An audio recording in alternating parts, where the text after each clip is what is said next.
Hey guys, this is Miss Arlequin, and in this video, we're going to be looking at a sample state test passage. This comes from the 2015 7th grade ELA test, and it's a passage called Telling Plastic to Bag It. So we're going to read the passage together, and then we're going to go through the questions.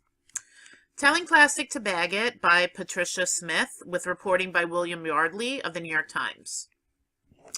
2 years ago, a dead gray whale washed ashore in Seattle's Puget Sound. When scientists examined the contents of the whale's stomach, they found more than 20 plastic bags. It was a gut-wrenching experience for me, says Rob Kriebel, 23, of Seattle. Nothing that we use for a few minutes should ever end up in the belly of a whale. That's just so wrong. For the last 7 months, Kriebel has been working on a campaign to ban plastic grocery bags in Seattle. The ban passed in December and will go into effect July 1st. Seattle will join cities like San Francisco, San Jose, California, Portland, Oregon, Brownsville, Texas, and Westport, Connecticut, as well as the Outer Banks of North Carolina and several counties in Hawaii that have already banned plastic grocery bags. And Washington, D.C. has begun charging a 5-cent tax on plastic bags to discourage customers from using them. Since 2009, 12 states have considered a variety of plastic bag bans, according to the National Conference of State Legislatures. No statewide bans have passed, but the list of cities and counties with bag bans is growing.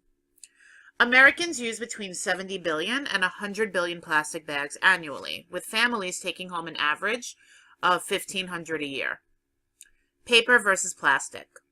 Environmental groups say plastic bags, which are made from petroleum products, increase America's dependence on oil and are a chief cause of litter. It takes about 12 million barrels of oil to make the plastic bags used in the U.S. annually. Most plastic bags eventually end up in landfills, where it can take hundreds of years for them to decompose. But first, or instead, many become litter. They're hanging from trees and littering our beaches, says Eric Goldstein of National Resources Defense Council, an environmental group.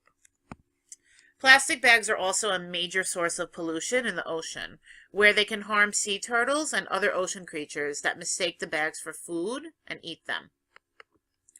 But Mark Daniels of Hilex Poly, a plastics maker based in South Carolina, calls the bans badly misguided efforts. He says 90% of Americans already reuse plastic grocery bags as garbage bags to pack school lunches and to store household items. Moving consumers away from plastic bags only pushes people to less environmentally friendly options, such as paper bags, which require more energy to produce and transport, and reusable bags, which are not recyclable, Daniel says. The plastic bag manufacturing industry employs 10,000 Americans, and bans jeopardize those jobs, the industry says. The U.S. is not the only place where bans have been instituted. Plastic bags are now banned in several nations, including China, Italy, France, Bangladesh, Brazil, and Rwanda. Other countries tax plastic bags to discourage their use. In Ireland, for example, 15 cent per bag tax introduced in 2002 has reduced their use by more than 90%. All right, and I'm just annotating right here that this is obviously the counter-argument, the plastic industry's point of view. Plastic bottle bans. Environmentalists in recent years have also targeted disposable plastic bottles for many of the same reasons they've set their sights on bags. The town of Concord, Massachusetts, several national parks, including the Grand Canyon, and a growing list of universities now ban the sale of disposable water bottles. A handful of big cities like San Francisco and Seattle ban the sale of plastic water bottles in government offices. The plastic bag bans, already in effect, have had a dramatic effect on litter, some officials say. In Brownsville, Texas, a plastic bag ban in place for more than a year has eliminated more than 350,000 bags per day, according to former Mayor Pat Ahamuda. He says the ban transformed our city from littered and dirty to a much cleaner city. Under the Seattle ban, plastic bags will still be available for produce and bulk grocery items. The new law also imposes a 5-cent fee on paper bags. 3 years ago, Seattle city officials approved a 20-cent per bag fee on paper and plastic bags. The idea was to create a financial incentive to reduce pollution. The fee was supposed to prompt people to bring reusable bags with them to shop. All right, so did it work?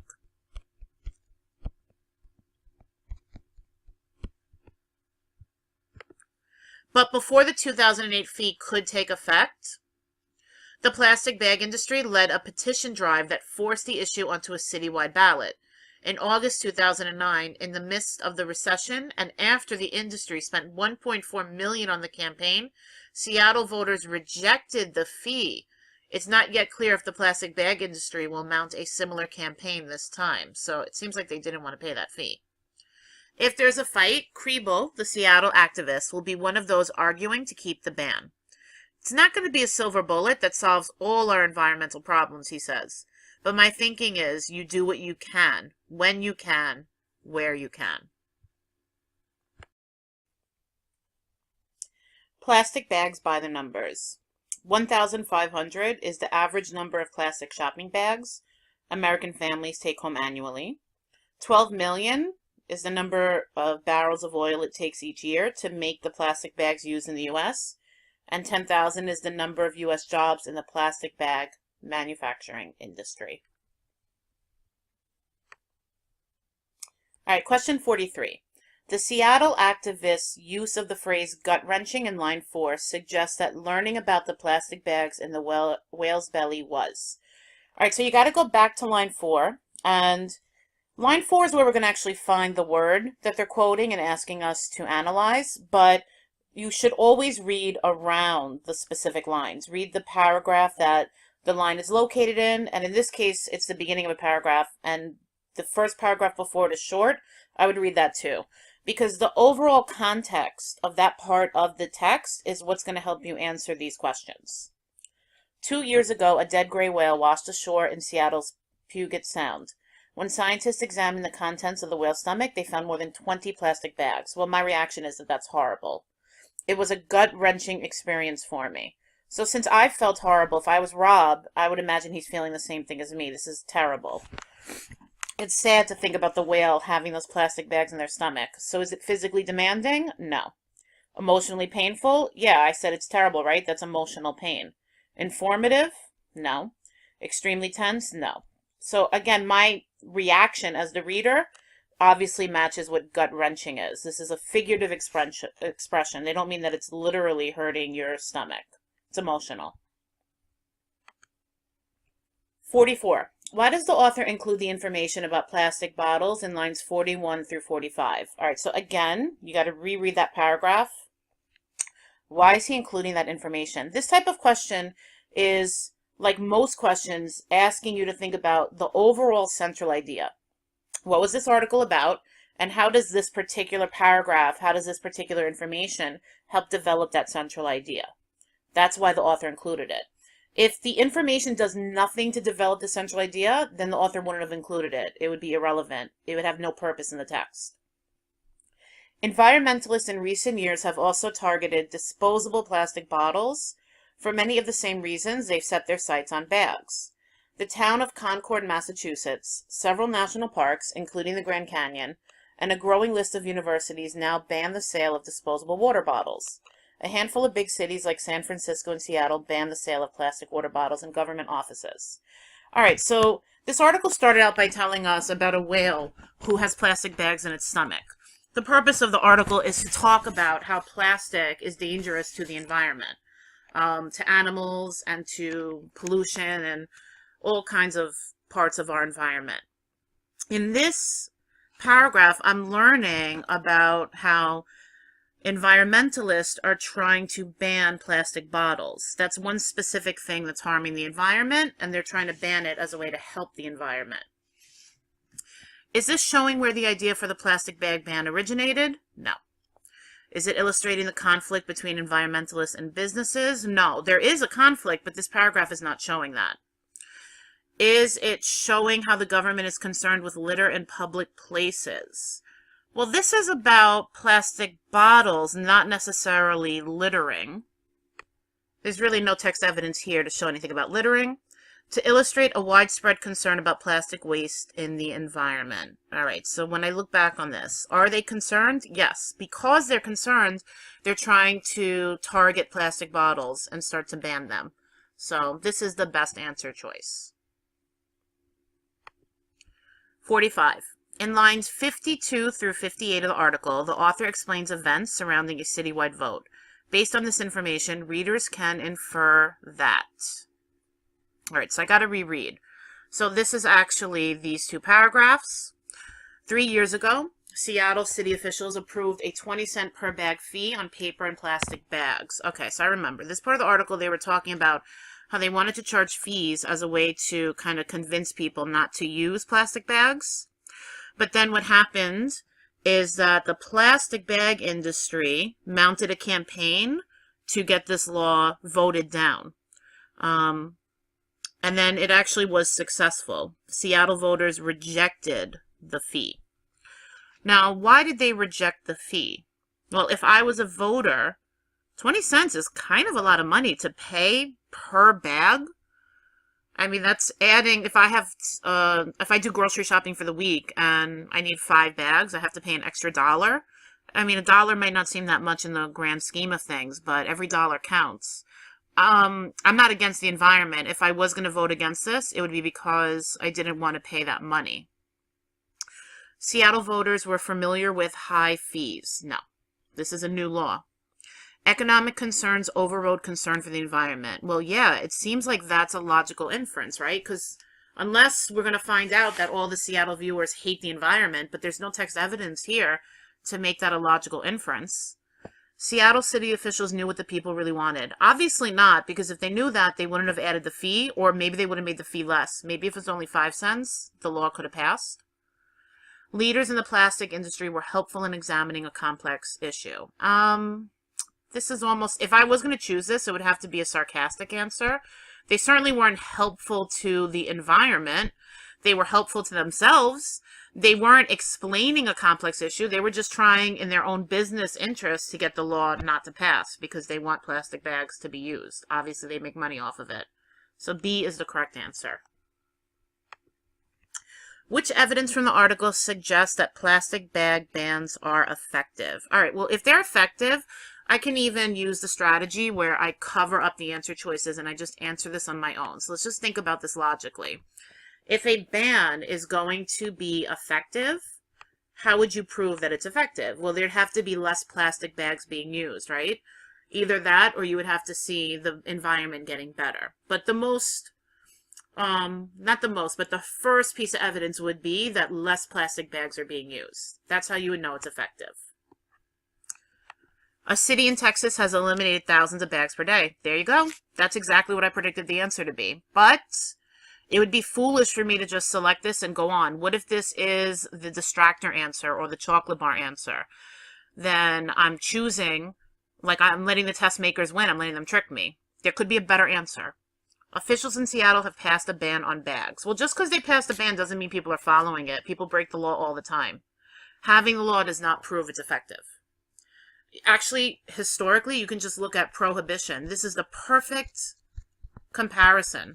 In the 1920s, they banned alcohol. Was that ban effective? No. They opened up all these bars, speakeasies, these secret bars underground that you needed a password to get in. People were still drinking.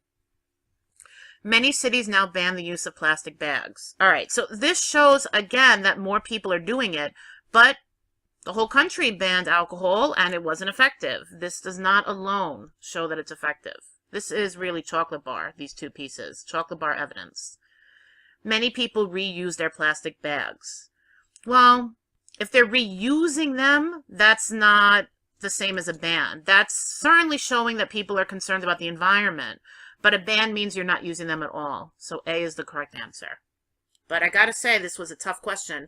Those were 4 answer choices where they were all very, very tempting.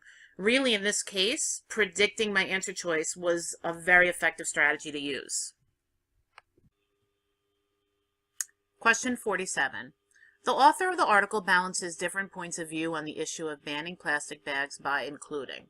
All right, so when they say different points of view, they're talking about two different sides, or there might even be more than two, but it's different sides of the issue or the argument. In this case, the argument is whether or not plastic needs to be banned. Do we need to ban plastic bottles? Do we need to ban plastic bags? I actually remember seeing this in the article. In fact, I had annotated as I was reading paragraph here, this section, that I labeled as the counter argument, because I recognized that up until this paragraph, they were talking about people wanting to ban plastic, and then all of a sudden they introduced a plastic maker. So a plastic maker is someone who's in the business of making plastic bags, making plastic bottles. They make their money by doing that. And in this section, he's actually talking about how the ban is misguided. There's no reason to ban plastic. And he gives his reasons why. So it shows the other side of the issue. So now I'm going to look and see which answer choice matches what I just found out. Information about plastic bag bans in Europe and Asia. No, that's not the other side. Arguments from environmentalists. Yes. And businesses. Yeah, the plastic maker. That does show both sides. Data from scientists concerned with plastic bags in the environment. That is one side only. Quotes from people living in American cities where plastic bags are banned. I mean, this could be part of the point of view, but it's not necessarily showing more than one point of view. So this is a tempting answer, but it's not as good as this one. This one shows pro, people who want to ban, and con, people who do not want to ban. So the answer is B. 48. Which statement is supported by sufficient evidence from the article? The petroleum industry is fighting plastic bottle bans. I never saw any mention of petroleum, only the plastic industry, so this can't be the answer. A statewide ban on plastic bags is unlikely to happen. A statewide ban where? It's happened in many states. They gave evidence of that. So this is the opposite. This contradicts what I know to be true from the text. Paying a fee on plastic bags is unappealing to some people. Yeah, the people in Seattle who voted against that law. So this is very tempting. Many Americans prefer paper or reusable bags to plastic bags. I don't really... They talk about paper bags also being bad for the environment, but there's no discussion of what people prefer, and there's nothing for me to make an inference of what people prefer. So C is the best answer choice. And finally, question 49. The author most likely includes plastic bags by the numbers at the end of the article. All right, let me go and look at that sidebar again. All right, so it's giving me numbers. What numbers is it giving me? It gives me the average number of plastic shopping bags that people use, how much oil it takes to make plastic bags, and the number of U.S. jobs. All right, so this is bad, right? So this would be data that somebody who wanted to ban plastic bags would use. They would say it takes too much oil. It's ridiculous. It's bad for the environment. But this would actually be something good that the plastic industry would use. They would say, look, if you ban plastic bags, all these jobs are going to go away. So these numbers are actually showing different points of view. They could be used by either side of the argument, the pro or the con. All right, so the numbers are very different. They give you a little insight into some of the points of view of the article. Does it introduce new facts about the plastic bags into the argument? Well, they're not necessarily new facts. I mean, in the article, they mention something about jobs. And in the article, they mention stuff about how it's bad for the environment. So even though this seems tempting, because the numbers are new, the facts themselves, it's almost like a elaboration of a fact they already stated in the article. They made the fact that the jobs would be lost if plastic was banned, and now they elaborate on it with the specific number. So it's not a new fact, it's an elaboration. So this is a trick answer right here. Many, many people would probably fall for that. Compare figures about plastic bag use across the country. Okay, they're not talking about across the country, and there's no comparison. The three numbers that they give are all about different things. They're all related to plastic bags, but they're not similar numbers. It's not like they're saying New York uses this many bags and California uses this. That would be a comparison. Emphasize the figures about plastic bags. Okay, so this, when you emphasize, that might be a way to elaborate. Yes, they are. They say in the article, jobs will be lost, and then the specific number of jobs is a way to emphasize it. Similar to elaborating. This is almost definitely the answer. Show that plastic bag bans can cause factory closures. Okay, one of the numbers in plastic bag by the numbers shows that, not all of them, so this can't be the answer. You need an answer that addresses all of the numbers in that chart. That's C.